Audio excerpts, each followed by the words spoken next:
Good morning to our CCC live webcast audience, global. As you know that this journey we started in July 2009. It started with complex coronary cases.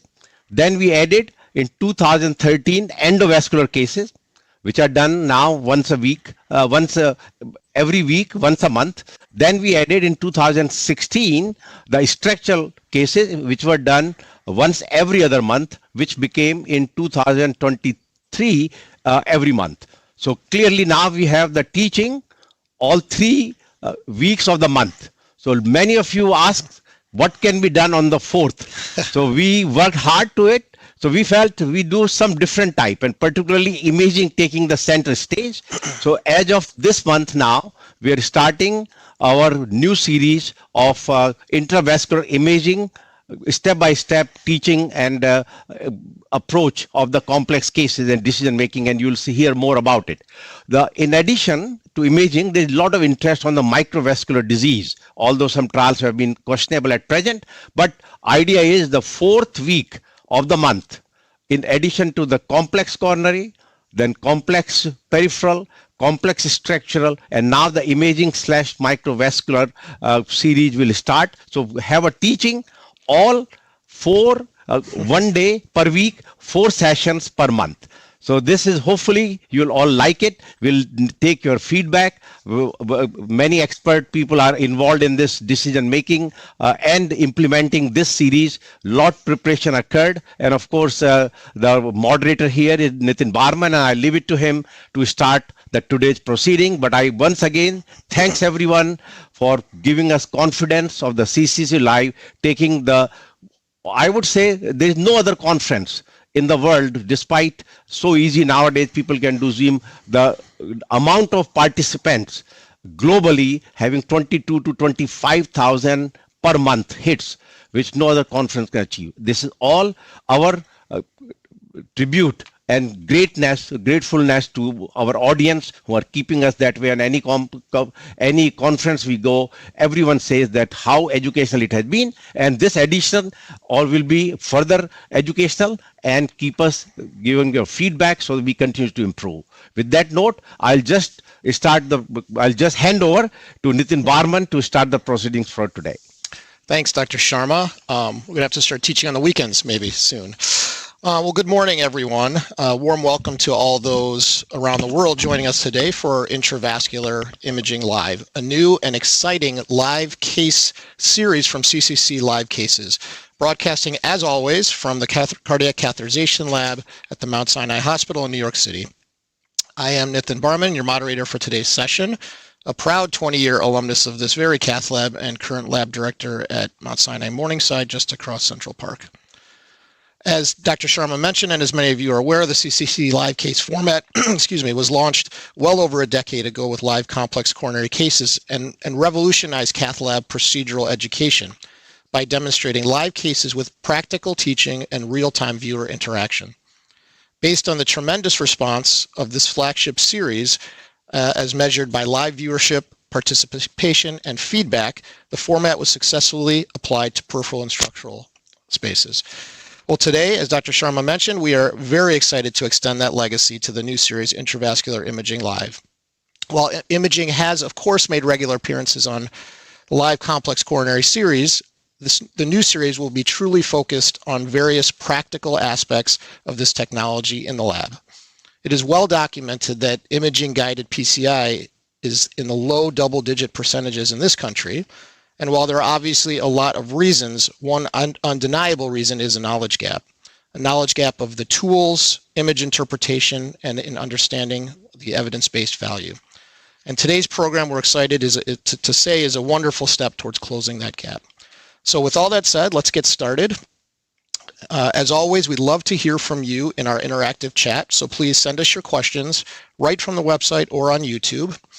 I will be monitoring the chat throughout the session. The full case will ultimately be posted on our website, ccclivecases.org, as well as our YouTube channel in the next day or so. So if you're unable to see today's program in its entirety, definitely check it out in the archived form. So we have a great inaugural imaging case for you all today. So without further delay, let's take you to the cardiac cath lab at Mount Sinai Hospital for today's live case presentation. Dr. Kinney, can you hear us? Yes. Wonderful. Thank you, Dr. Sharma and Nitin, for the great introduction. So myself, Dr. Kinney, the director of the cath lab here, and today with me, I have my associate, Dr. Amit Huda. He is the associate director for the intervention fellowship program, and our two interventional fellows, Mary Elena and Jarmanjit Singh. And of course, when we are doing imaging, you have seen our imaging attending, who is Kiski right here. He is going to be the part of this important series that we have to start. And our usual team, which includes Will, Alina, who are the nurses. Then we have Asif, and we have Naira, who is our CV tech here. So having said that, we will just give you the case introduction. Show the slides. So as an operator, nothing to disclose between us. So this is the first case of the live imaging series. So if you see, this is a 61-year-old male who presented with a non-STEMI way back in February of this year. At that time, diagnosed 3-vessel disease. So risk factor wise, controlled hypertension, hyperlipidemia, type 2 diabetes, ex-smoker, with the SAQ score of 78. He was on statin even before, with LDL of 26. And all these measurements we had during his last procedure. So with the hemoglobin A1C of 6.7, serum creatinine 1.3. So medication after the non-STEMI, he was given ticagrelor, aspirin, and medication for controlling blood pressure. He actually has beta blocker, and then we added calcium blocker for him. So during cardiac cath, at that time in February, he had the culprit vessel was LAD and significant disease, both of the circumflex as well as the RCA. So we did LAD and circumflex PCI, left him on medical therapy for the right coronary artery, continues to have symptoms on 2 medications, and that is why today he is here for the PCI of the RCA, which will be done imaging guided. We always show with appropriateness criteria wise, was this appropriate?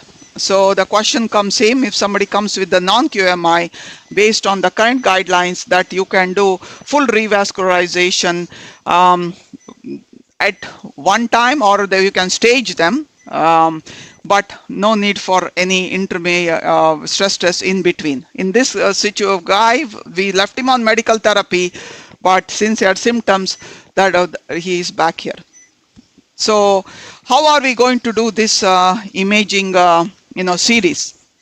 We are going to go right from the basic. Like Nitin had mentioned, the question always comes is, most people will do the imaging, then the interpretation of the image is where I think we are going to fill the gap and teach our audience that how to interpret the image, and secondly, when and how to do the appropriate kind of procedure, whether you need calcium modification, no calcium modification, and more important also will be how we can decide on the stent sizing. After we do the stent sizing, post optimization, do we need to do that, or are we okay? Can we leave it alone? So this will be the various things that we are going to be teaching in this live series. And then what we will do is that we are going to start very simple, basic, some important lectures. So one of the first thing that we want to teach her would be the basics and the tips of just understanding what is intravascular ultrasound. So in the imaging series, some cases will do IVUS, some cases will do optical coherence tomography. Today we've decided, let us start with the basics of IVUS. What are the tips? So if you see, what I can just do is, before I do that, let me show you the angiogram. Go back to the angio. Okay. So this is what we are. This is his left. You can see that stent in the distal circ to LPL and the stent in the LAD, which looks good. Since he's diabetic, you do see moderate diffuse disease elsewhere. EF was EDP was normal, EF is normal. This is where the right coronary. So you have proximal disease. Again, proximal is before the first RV branch. That is disease there, and then disease in the mid part of the RCA. Now going back, show the slides again, so we can go back to the basics of the IVUS. So the question always comes, why did we select IVUS and why not OCT? Any of them can be done, but like I said, let's go one by one. And also important is that in the bottom we have references, and majority of the time whatever we are teaching here, we have apps for even the imaging part where you can download it from cardiologyapps.com. So true vessel size, you can get plaque morphology, okay, which is important, and like I meant is stent optimization. So IVUS is based on ultrasound. Okay, when I say axial resolution is how you see the image. That could be from anywhere between 40 to 170 micron, depending on what kind of an ultrasound catheter that you are using. So what is good thing about IVUS is that you have better penetration of the tissue. So you are able to see the depth of the vessel better. And going back to when you're doing the IVUS, you know, the catheter gets into the vessel, then there is a pullback speed. So when we first started, it used to be a pullback speed of 0.5 or 1 millimeter, but currently there is a newer one that has come out from Boston that can go up to 8 millimeters, which we call it a speed, almost the speed of OCT. And more important is there is no need for blood clearing, and since there is no need for blood clearing, it can be used in people especially with the renal insufficiency. So what is the important strength of IVUS is aortoosteal lesion. There also we got to be careful because it has to be coaxial. If the catheter is not coaxial, and which we see in the aortoosteal lesion, if it is at an angle, we may not be able to get the true understanding of the lesion morphology or MSA of the lesion. So in CKD, and more important, very important will be in CTO, because some of the cases, especially when it's a CTO, to understand where to puncture the proximal cap, many people have been using intravascular ultrasound. And then of course the measurements, we will go one by one how we do that. So the two important available catheters here in the USA in the market are one by Boston Scientific, which is called as a Opticos catheter. The other one is by the Philips. They have two different physics, you know, how it uses. So if you see in optic rods, I'll show you, it is a rotational. So if you see that ultrasound crystal, the ultrasound crystal is one, and that keeps rotating around. So, and it is, there is a tube, a sheath, and there is a little gap. So because of that, we have to flush through saline and have the IVUS catheter ready for use. But that is one drawback. But what is good about that, that your image quality is much better compared to your also it is 60 megahertz compared to your Eagle Eye catheter, which you see there, which is phased array. What's the meaning of phased array? That there are crystals all around the catheter. Okay, so there's no need to flush, no need for preparation. You take the catheter and you can just get into the vessel to understand what happens. So good thing about each thing we have highlighted there, that the optic ROS has automatic pullback, and like the new system has from 0.5 to almost 8 millimeter pullback, which can be fast. Now, the phased array, which is a Phillips, which is a one good thing, many people like it, that it is manual, or you can do, because that also comes with a sledge, you can do automatic pullback. Many people like manual, especially when they want to go for a particular segment. They'll just go there, look at that particular part and come back. So look at the image quality which we have shown. Same thing, one is 20 megahertz, other one is 60 megahertz. You see a clear difference in how these images are seen. This is where I think a very important teaching part comes, that how to prep the IVUS catheter. And why it is important, because we go through this series with fellows. They rotate with the Kiski.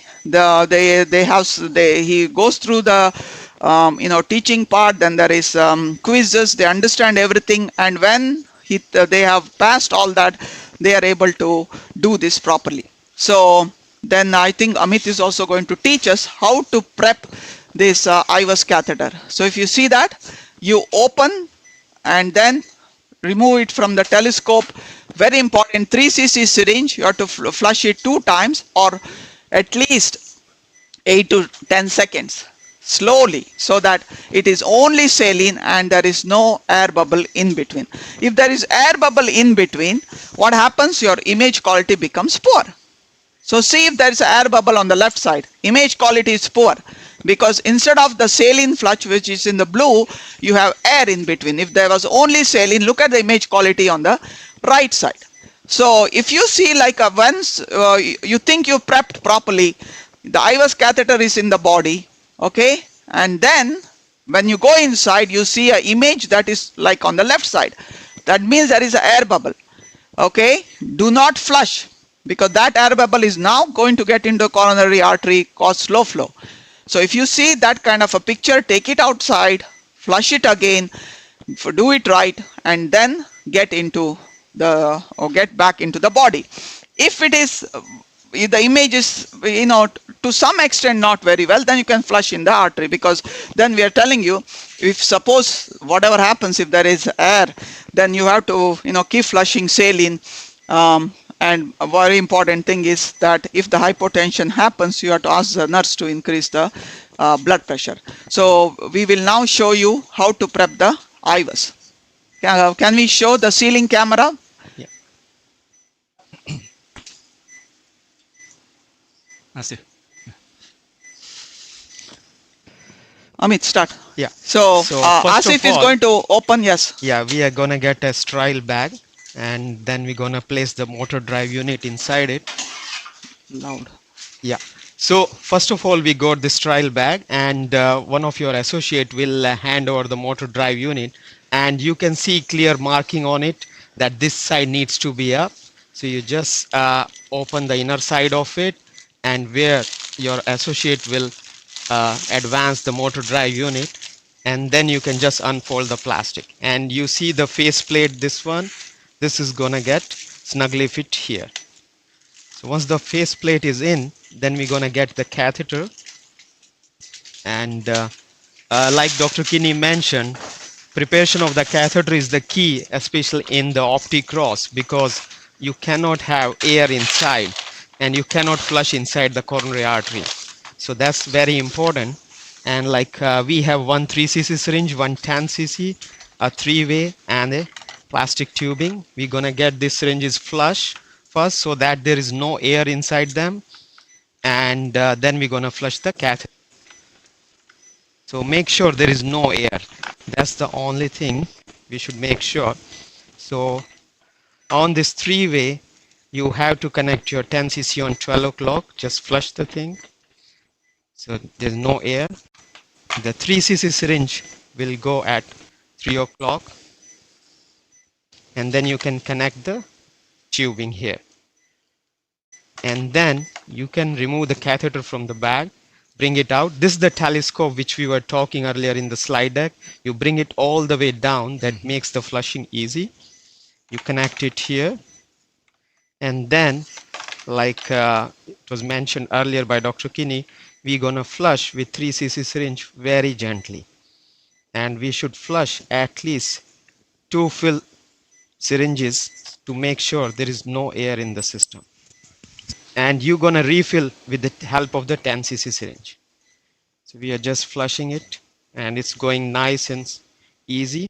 Yeah, and then you just refill it, and then you remove this cap, and we're gonna connect it here, and you can hear a little click. Yeah. Okay, and make sure there's no plastic, especially between the catheter and the device, motor drive unit, because otherwise it will create trouble with the free movement of the catheter. Then you bring your telescope back, support the catheter, and snugly fit it here, and make sure it's free and smooth. And now we'll be ready to use the IVUS. If I could chime in, that's you know, it's a great demonstration, and I'm struck by the fact that how rapidly that's done. I think one of the things when we talk to folks of why they don't image is a concern about the time, and even with that being a kind of a slower demonstration, it really took, you know, less than 2 minutes. So thanks, Amit. So what I'm going to do is now wire the vessel. Let's do IVUS of this vessel. Okay. I know, Nitin, what IVUS do you use? So yeah, I was gonna actually ask you that question. We at Morningside often use the Philips system. There's a couple of reasons, and I think it speaks to you. You did a great foundational summary there, and the differences between the rotational and phased array systems, and more importantly, the megahertz and the resolution. We tend to use the IVUS more to kind of confirm stent optimization, and I don't think the resolution needs or requirements are as great, you know, as when you want to maybe more fully understand the disease and plaque composition. So we do use the 20 megahertz Philips system more often. It is also as quick as that Boston system is, and it is quite quick. The other system that doesn't require any flushing can be quite fast, but there are some limitations. So, you know, I think you really have to ask yourself what you're trying to image and what the purpose of that is, and then make your decision. Again, practically speaking, I think some labs across the country, you know, may just have one system, so it becomes a moot point. But Okay, so I'm going to go in. Okay, and so before we go, let me just I think we don't have that. I'm going to just okay, good here, right? Hold on. Yeah. I'm just No, it's let me just go cine. So you see, there are two markers. The very tip is where the tip of the IVUS catheter is, and then the second marker is where the crystal is. So it's a gap, a total 5 millimeter between the tip to where the catheter the thing is between 15 to 20 millimeter gap. So there's a crystal. You see that very important. The crystal has to be distal to the lesion. Agree, Kiski? Yeah, exactly. Okay. And, You are happy with the where the position is? Perfect. And now, Dr. Kenny, we can choose the fullback speed 1 to 8, whichever you like. No, let's go 4. I always like in Sure, between. sure. Yeah, 1 is too small, 8 is too fast. Let's go 4. Yeah. So I So show how you pick it. Yeah. Oh, you can't show it. Yeah, you can. They can see it. Show them the speed. So you have 0.5, 1, 2, 3, and 4. So let's go to 4. Sure. Good. I click 4. Also, That's we can change the depth, but we don't change as a default as 9 millimeter. And we can change the imaging. Can we start? Can I start? Yes, Okay, start. Start fullback. Just And I have the guide outside. Yeah, it's coming. Yeah, it's a good point to see the osteo RCA. Now you see some eccentric plaque, small calcium, and some island here, normal landing zone. And coming to the proximal region, and a guide. Okay, I will stop it. Then Good. you can And then take it there's a guide. So I'm going to take out the IVUS catheter. Now before you can analyze, then I'm going to show the slides to understand what does Sure. a normal look like Can and I all show this. how to do the ALA automatic lumen assessment? So first we should click this button, hit this button. It said ALA automatic lumen assessment. Then there's a toggle like on and off of the ALA. When I hit this toggle, it shows the automatic measurement. This blue line is the EEL, Bessel site. The green line inside is the lumen. So it automatically shows that, and area, and all cross section 3.2 and 3.5. This is the lumen at the minimum diameter. and the maximum diameter. And this 13 is the EEL, and also it shows the plaque burden of this cross section. Now we can move this bar, and when we move this bar, I close this toggle, and more like we can see clearly the plaque morphology. Yeah, so like this. So this is a distal lesion, like eccentric plaque, like some calcium here and some lipid here, but other half is plaque free. So it's eccentric plaque, and like plaque burden 78%, MLA is 2.6. This is a distal lesion. Then come to more proximal. This mid RCA, there's no plaque. So maybe some doctor can do the two separate stent because it's too distance from these two lesions. And then this is a proximal lesion. This is like a sandwich, like there's a calcified plaque above it, and beneath it, there's also some lipid and a slight calcium lesion. Then come back to the, yeah, now this is a guide.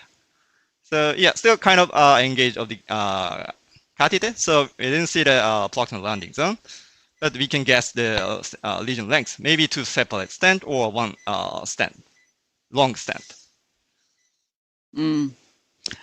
So let us go back. Now, based on this, we understood. Kiski. Yep.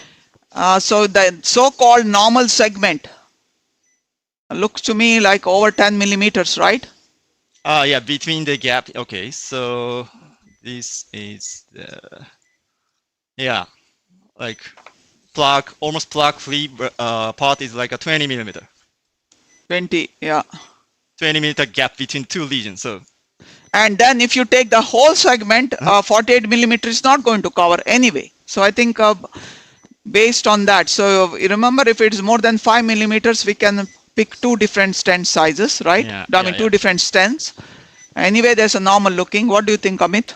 I think, yeah, like Dr. Kinney mentioned, if it is like more than 5 millimeter gap, that's just like, you know, then I think it's better to have like two separate stents. But if it is like less than 5, then we prefer to usually like put a long stent or two overlapping stents.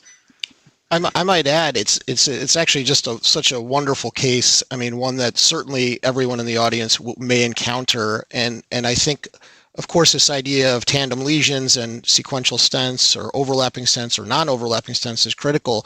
Another variable is obviously what the diameter, reference diameter for each of the tandem lesions is, and I think this is again where the imaging helps you so much in terms of, you know, angiographically they may look similar, and you may be tempted to use a single stent, and I don't think that that's wrong with the newer generation stents necessarily, but that option exists if there's a, you know, a substantial diameter difference that's evident on the obviously more accurate intravascular imaging. So I'm curious the decision here. Okay, let us go back to the slides. Let me show you a couple of slides, and then we'll go back. Yeah. So this was the imaging analysis. So first and foremost, we always have to know what does a normal, you know, vessel look like. So this is what a normal artery looks like.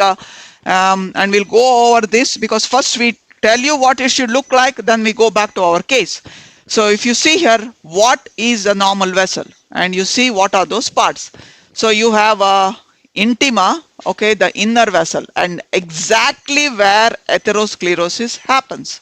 So most of the time that we see the the lipid, the calcium and all that, it's just in around there. Then what is media? M. You see that? That looks a little darker. That's because it has smooth muscle and little bit of a water. It looks a little dark. And then you see adventitia, which is the outermost layer. Collagen, there is some reflection and appears white. So let us have this image and let us keep looking at this image. Also, the question comes is for people who are learning, right, or are understanding image interpretation, what I would say is keep looking at this image over and over and over again until you know that's become part of your memory that this is what a normal looks like. Now let us go back to the common 3 atherosclerotic lesion that we will see on an IVUS. So the first and foremost is the fibrous plaque. Okay, so why we are showing this? So then we go back to our thing. So the fibrous plaque, you see this Appearance is similar to the adventitia, white.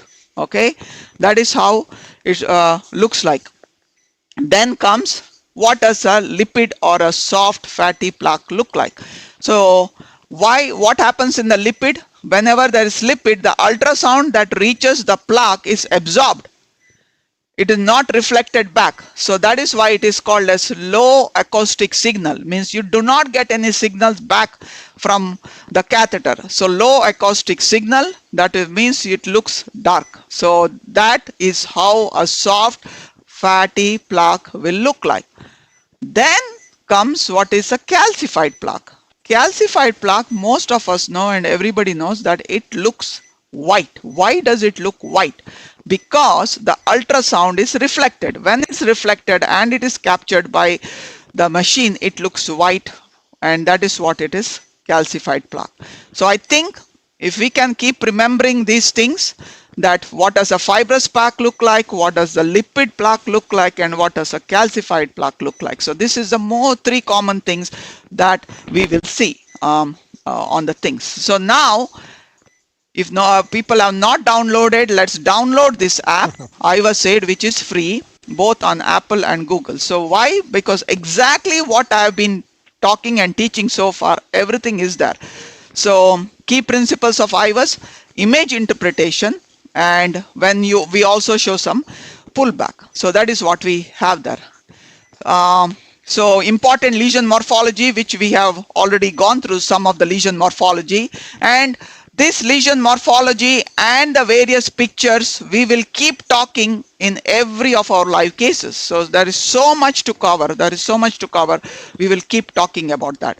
This is what the fibrous plaque and the calcified plaque looks like on our app. You see that, and then it exactly tells you where it is and how it should look like, and I think we explained it well. And then going back to plaque morphology, which we have already shown. So some important things that people use, common terminology. So what is minimum lumen area? That is the lumen circumferential area of the lumen. That means you draw a circle of where through what the lumen or what the blood is flowing, and most of the studies talk about the minimum lumen area. So here, if you see that where the circle is, it is 2.7 millimeters squared. What studies have shown, 4 is a good number that we aim for. Anything less than 4 is something that will needs intervention. More than 4, we can leave it alone. Okay. Then comes the vessel lumen. How do you get the vessel lumen? So external elastic lamina is what we already showed. That is where we have to capture, and that is how you get the lumen size. And why lumen size is important? Depending for us to get the stent diameter. And then the last one is plaque burden. That means you minus from EL to the lumen size, you will get the plaque burden, and the number for plaque burden is 70%. Okay, so these are the important numbers we need, because many of these questions can always be asked also in the interventional boards. So the two things which we keep talking, intravascular, which is IVUS or EVUS. So why we call EVUS? Because we trained during our days, our IVUS was barely used. We used angiography, and everything was done using angiography. So we always compare, myself and Kiski have this term that he says IVUS and I say EVUS, IVUS, and then we take it.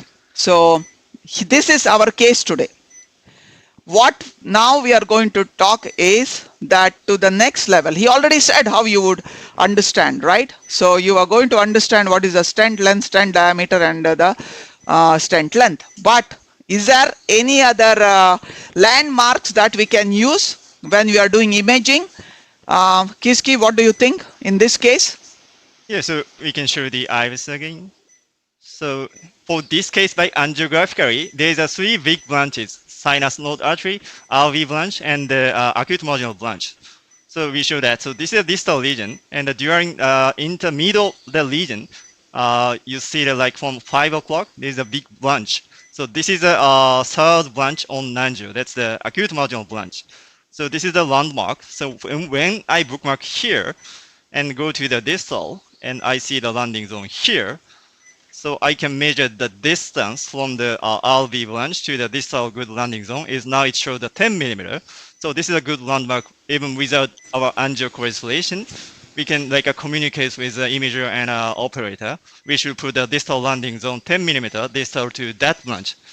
So we can use that branch as a landmark and communicate and less geographic miss. Okay. It may not be that easy to understand the side branches, the keys to our eyes, but we will go with, we have to continue doing this and learn, keep learning. Okay, now we'll go to the next slide then. Okay, this is what Kiski already showed us, but I think I want to show exactly what the AVIGO is. AVIGO has used what is called as artificial intelligence in understanding IVUS. So exactly what I was talking about, the second marker and the first marker. So second marker is where the crystal is, first marker is where the catheter is. So he already told you, as soon as IVUS is done, look at the bottommost click, which is ALA button, which is called as automated lesion assessment button. So once you press that, then you see all the icons that come on the right corner, which will be, when I press that, that is what you will see. And that is the assessment, automatic assessment that has been done.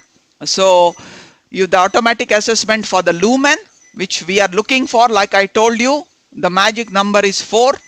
And then you got to get the size of the stent. For that you will use the EL, understand, and plaque burden, which is about 70% or so. So these are the numbers that we are looking for, and they have also colored it separately.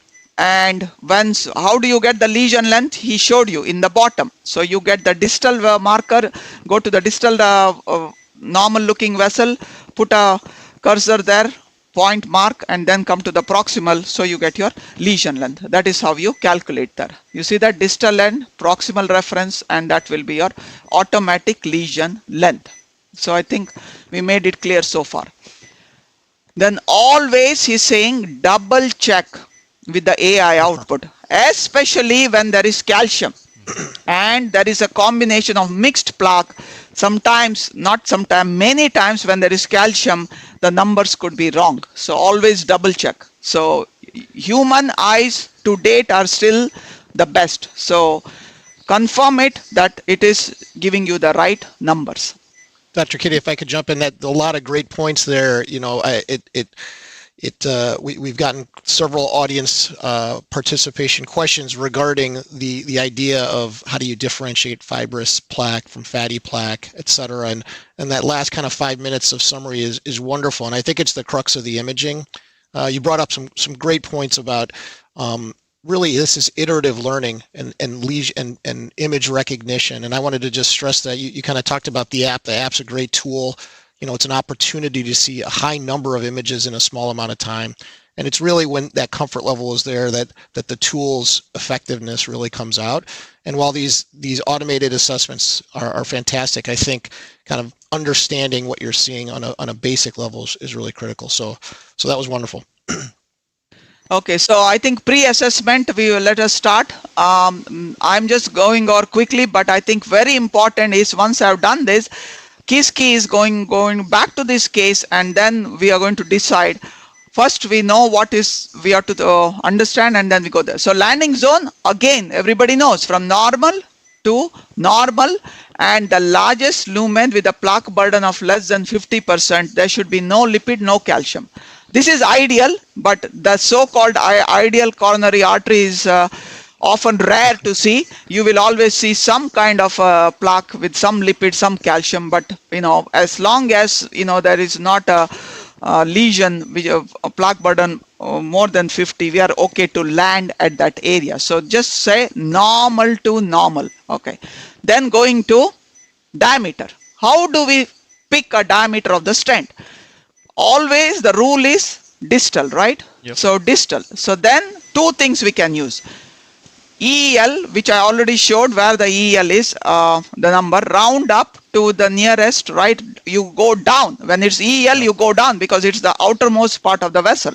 So you go down, that is 0.25 millimeter down.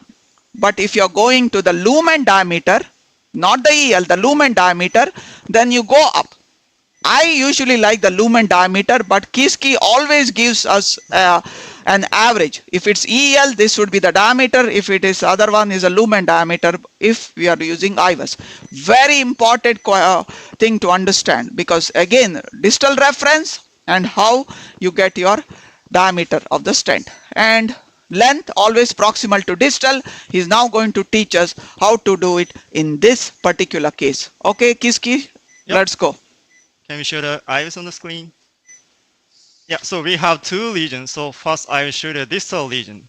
So yeah, go back and forth. This is a distal tightest lesion. So first we try to find the normal distal landing zone. So I go slowly to the distal. This is the acute marginal branch, but still on the plaque. Still some eccentric fibrous plaque. And can we go back, show fibrous, because people they had some questions. So this is a beautiful example of a fibrous plaque. Yeah, because it's the density is similar to the adventitia, like a blight density. So this is a fibrous plaque. Yeah, and eccentric, like not concentric.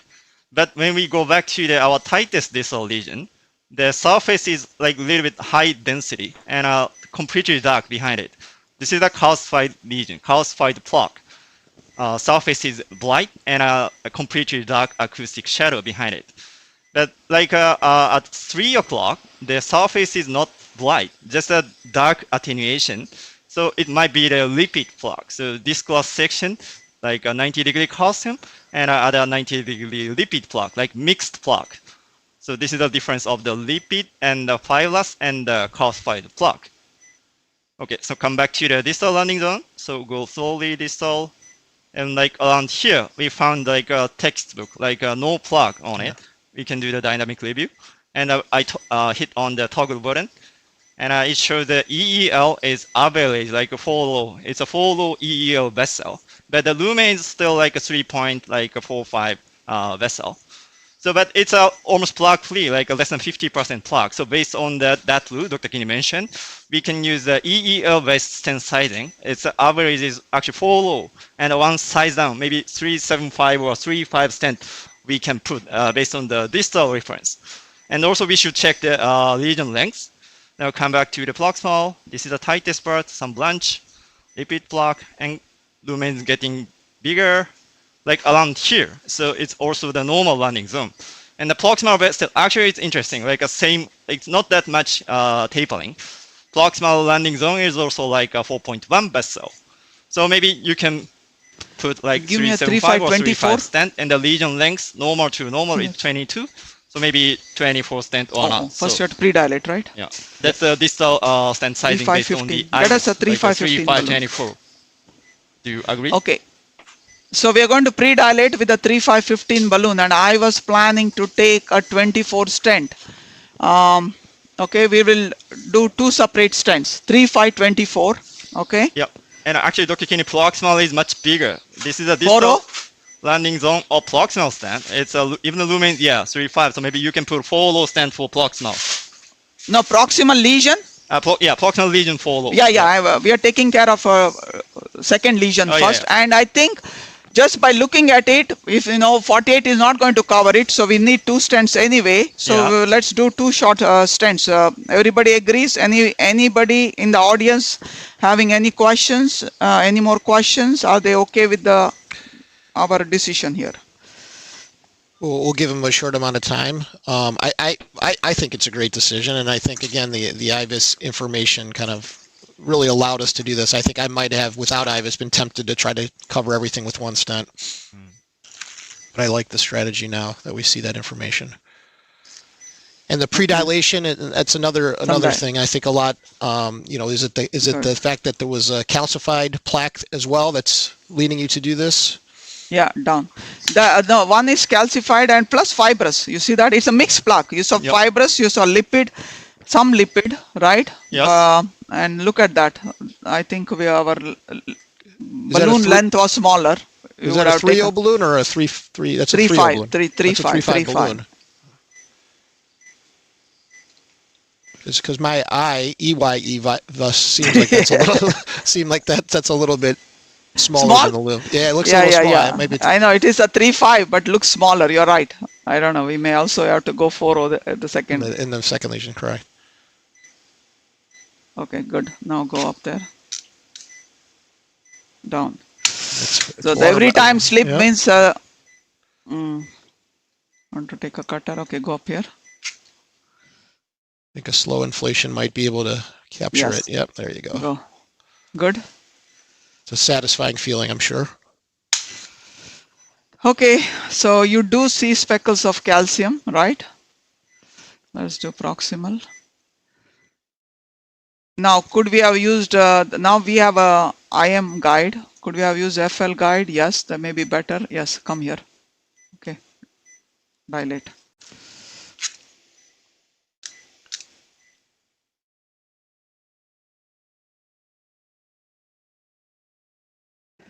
Okay, down.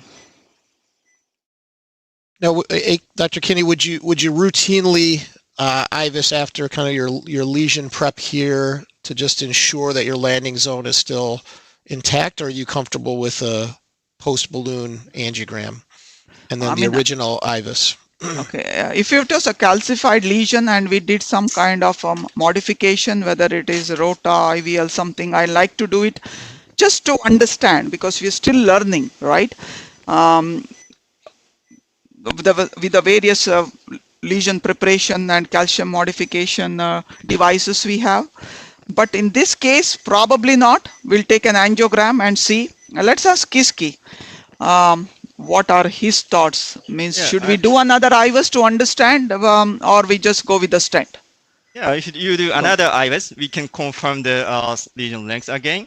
And you did the angiogram, and if you show some other dissection or something, we can check by IVUS again. So you have any concern, we can do the IVUS again. It seems like you may need a little bit longer stent than 24 distally. Yeah, you're right. In the second lesion.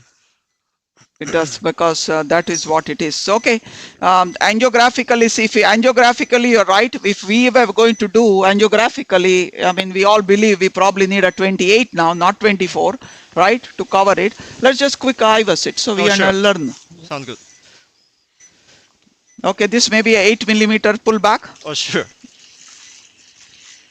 And maybe a second view of the osteal lesion. Yeah. Yes, I'm going to 100%. pull back. Yes, I'm going to get the guide out. That's what I was saying. If someone says that, I would have used a FR guide, not but then always comes is, would you have enough support? Yeah. So I'm going and I'll get the guide out. Okay, same thing. See there, I went distal enough, the so-called normal. I'll get the guide out now. Yep. Good. It's a good normal landing. So I start at 8 millimeter per second pullback. Yeah, okay, let's start. It's coming. The distal lesion. Yeah, I see some dissection. Dissection, yeah, right. Yeah, this is the island. Now come to the proximal lesion. Yeah, good landing zone ISO. Oh, beautiful. Yeah, beautiful image. You can take it up. So I check the lesion length again.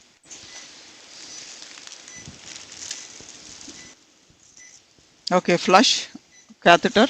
Other thing is very important, as soon as IVUS is done, take it out of the body. Don't leave the IVUS catheter inside. There's always somehow risk of thrombus formation. Take it out, then flush the guide, and we flush, because there'll be some blood. Flush it and have it ready. So, Dr. King, can I show you something? Yes. So after the distal ballooning, you see this cross section at the 6 o'clock to the 9 o'clock. There's like a low density, some tissue behind the media. This is a hematoma. Yeah. So even the angio shows some like extra lumen. So this is a hematoma by the balloon. But distal edge? I mean, yeah, or at the level of that lesion? Yeah, at the level of the lesion. But it's not propagated to distal. So still distal landing zone. Is the same. Proximal landing zone is 24. So based on the IVUS, still 24 is good enough to cover. Oh, wow. All right. A little surprised. Okay, 3.5, 24. Let's go. So we go? Yep. 3.5, 24. Yeah. Good. And then hopefully that hematoma will be covered now. Yep. it's very focal hematoma at this point. Good. And Kisuke, can you Now, very tell us- important, go back, show them what hematoma looks like. Yeah. Sure. So like around here. Like here, this is the old hematoma. And like opposite part of the dense plaque, it's like we usually see. It's if it's a very eccentric plaque, and we go like a high pressure balloon, that injure the other healthy part. This is exactly what happened. So we don't go like a too aggressive after this. It might cause perforation. So. And can you tell us, Kisuke, where is the landing zone relative to that branch? Okay, sure. Thank you so much, Dr. Berman. Yeah. So again, I try to detect the acute Okay, marginal take a branch, but after the It's a little harder to see. dissection, Yeah. Also, the 8 millimeter per second, maybe. Oh, you see the dissection? yeah, I think around that. I think this behind this. Okay, Back so a Dr. little Ken, bit. can I show you? This is a guide the wire, indication. and behind that Okay, is go. all like shadow. This is a guide Pull back, wire no? Little artifact. bit. I So think it's kind of Good. random, but we cannot Go. see the some tissue behind the guide wire artifact. So for this case, the first pullback showed a good acute Okay. marginal branch, but the second pullback 16. is obscure of the branch. So, but I think around here, so the landing zone should be like again same, like 10 millimeter distal to that Distal. acute marginal branch. Yeah. Great. So proximally, I'm thinking of 4016. Okay. So now we see the good proximal landing zone. We don't need to cover the osteo RCA Okay, because good. no plug at the Take a osteo picture. RCA. And proximal landing zone, it's gonna be, lesion That's length is like great. 15 millimeter. So yeah, 4016 is good to cover the proximal lesion. 4045, looking bigger and Distal bigger. landing zone, lumen is, 40. If you want aggressive, you can do 4. No. Okay, let's go 40. I mean, I don't agree. because sometimes edge might shift, so we should check the landing zone, but also we should check the like a distal or proximal part, because sometimes stent might shift, so it might place not our expected part, so it might cause another dissection. So what are you trying to tell us? Go for 20, 16. I would normally go 16. Yeah, 16 is good by the 16 is good? Yes. 4016. Yep, sounds good. Okay, so the EYE and IVUS is matching. Yep, confirm. It will take, and I think, this is, again, a great demonstration of the precise lengths. I think that it's going to take a very good skill set to kind of back that guide out and place that perfect length stent. But no, I think that sounds great. And as for the diameter, that's always something that comes up. The EYE not matching with the IVUS and then struggling. Should you take that extra large stent? And I think 4 is a good compromise here. It's obviously still a large diameter, and with the newer generation stents, when we optimize the stent, we can manage any malapposition pretty Okay. easily. Now done. Okay, come back.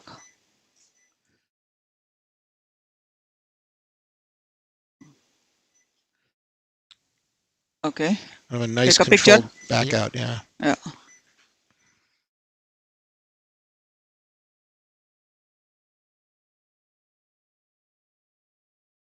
What do you think? looks good. I'm not too Yeah. unhappy with that. Yeah. Yeah, go up. And now get IVUS ready. Yep. Beautiful. 16. Yeah. Down. And go up again.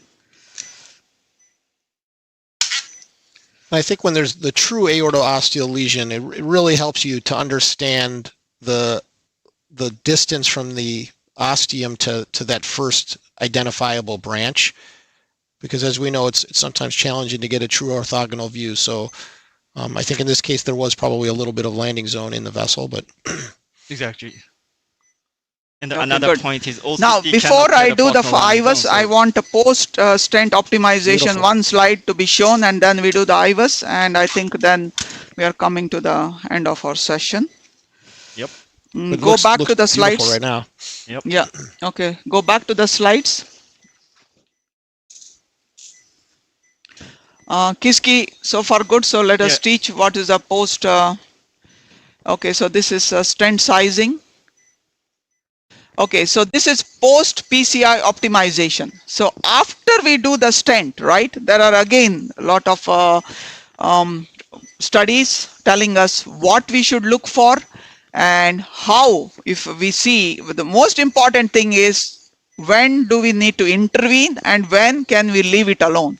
That is, I think, very important. Of course, angiographically, people are being trained, but then even for imaging, it's very important to understand. So this is where I think is that if you see a stent edge dissection, okay, then comes what is it that you need. So you have a dissection, you see the dissection there, then we see the angle. So the angle has to be more than 60 degrees. So what is the angle? So if you put like a dot in the center of the vessel, and this is what the show, you can see it, this is what the angle is. So this angle, if it's more than 60, you understand, we are not talking the angle between where the flap is coming out. It is the angle this way from the center of the lumen to the dissection that is there that you see. So if it is more than 60, okay, and the length of that dissection is more than 2 millimeters. These are I think some of the key factors. Then understanding that MSA, what is the stent MSA. So there are stent, so this of course is malopposition. Most people know this is what you see. If you see it, you have to post dilate. Then plaque burden, if it is still there, means if you see there, if it that area has not fully expanded, you have to go back and expand. So stent under expansion, that is what you see. The key point is the post-stenting MSA, and this is the number I think most people have to remember easily, right? So more than 7 for left main, and if you are more than 5 for any of the other vessels, we probably would be okay. What do you think? Yeah, based on the data, IVUS showed actually the ultimate trial showed 5.0, and a European consensus showed 5.5 based on the IVUS. But OCT is interesting, a different number. OCT should be more than the 4.5 square millimeter. That's the optimal cut of the post-stent MSA. But if the lesion is super distal, we cannot get 5.5 area. Then we can measure the stent expansion, like ratio, compared to the average reference area. The MSA should be more than 80% expansion. But if it's based on the only distal reference lumen, it should be more than 90% expansion. That's the optimal cut of the post MSA stent assessment. Okay, so let's do the IVUS now. And let us see, now that we know what are the numbers we are looking for. So we can't have stent edge dissection. We got to make sure it is well opposed, no malopposition, and we got to get a good MSA. Now we know the criteria. Let's go in, and that we will do one IVUS run. In that one IVUS run, we will evaluate both the mid and the proximal stent. Doctor, which speed you want? 1, 2, 3, 4, 5, 6. No. Yeah. Go to 6 now. 6, sure. Because we need to see everything. And we'll get the guide out. Yeah, sounds good. So I have make sure we see that your distal to the distal edge of the second stent, the right? section is this is native. Yeah. And you Okay. guide out. Start. Okay, south forward. It's coming. Yeah, so distal. Yeah, edge it looks good. Good transition. Tightest part. Yeah, this is the gap. Wow. No dissection. Yeah, this is a proximal stent. Nice landing at the ostium. Yeah, I will stop it. Beautiful. Yep. So we have 2 stents. So first measure the distal stent. Yep. A good transition and no gap and no. No. Go back. Beautifully placed. Okay. Yep. The so-called normal-looking vessel, right? Yep. Yeah. Circular. Nice. Right. Yep. And come to the proximal landing zone. Yeah, here. Actually on the plug. But okay landing zone and no malposition and looks no major dissection.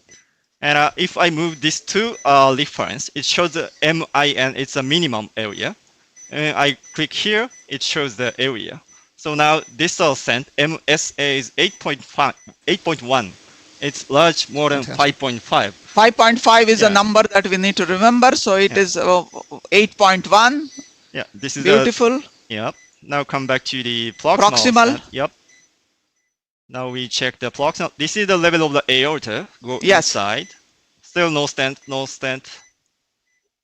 Here, so like a 2 to 3 millimeter from the osteum. This is the edge of the proximal stent. Looks good apposition, no dissection. And distal edge here, nicely landing, perfect, no malposition, no dissection. And go to the minimum part. And the area, we should make sure, double check the AI output. The MSA of the proximal stent is 11, yeah, like a double of the our Yes. cutoff, yeah. Okay. So both good. stents, no dissection, no malposition, MSA is optimal. So like a perfectly landing two stents. Perfect landing zone and in the normal looking vessel. Yep. So Yeah, that's fantastic. I mean, I think a lot of times this kind of really puts you at ease if you don't post dilate. I can speak from a place of personal experience where you know, 10, 15 years ago, my IVUS percentage was quite low, but I felt kind of compelled. I was probably post dilating 90+% of cases, and seeing those images, you're exceptionally comfortable stopping. You know. yeah, so we're looking good. So let's do one final picture. I have 1 or 2 slides left, and then any questions, Nitin? Go. No, there's no many were addressed already, so that's great. And I think the audience agreed with the 3-5-24 stent choice for the second lesion. Okay. Let's go back to the slide. So I think we all agree with that. Go back to the slide again. We have 1 or more slides. So going back again, stent optimization, we did not see any edge dissection. Stent was fully expanded, no malopposition, and our MSA more than 5.5. We agreed with everything. So that was where the IVUS is. Okay.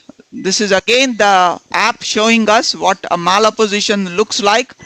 Look at those arrows. Okay. What is under expanded stent look like? More often we see that in a calcified and fibrous plaque. And what does an edge dissection look like? More important is we already went over which kind of edge dissection should be taken care. So this is one of the quiz tests that we would want to go through. There are several quizzes that are available on the video. So this is, you see here, a pre-procedure IVUS of left main is shown. What is the most appropriate description of imaging, finding, and treatment strategy? What is this? Normal vessel. Let's go to the answers. Normal vessel, non-obstructive lesion, no PCI, calcified nodule, direct stenting, calcified nodule. That is lesion preparation followed by stenting.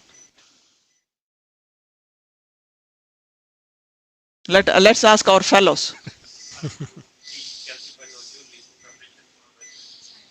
Okay, both the fellows are saying they want to pick calcified nodule. That is, answer is D according to them. But I think you understand what a nodule looks like. So let us see what it says.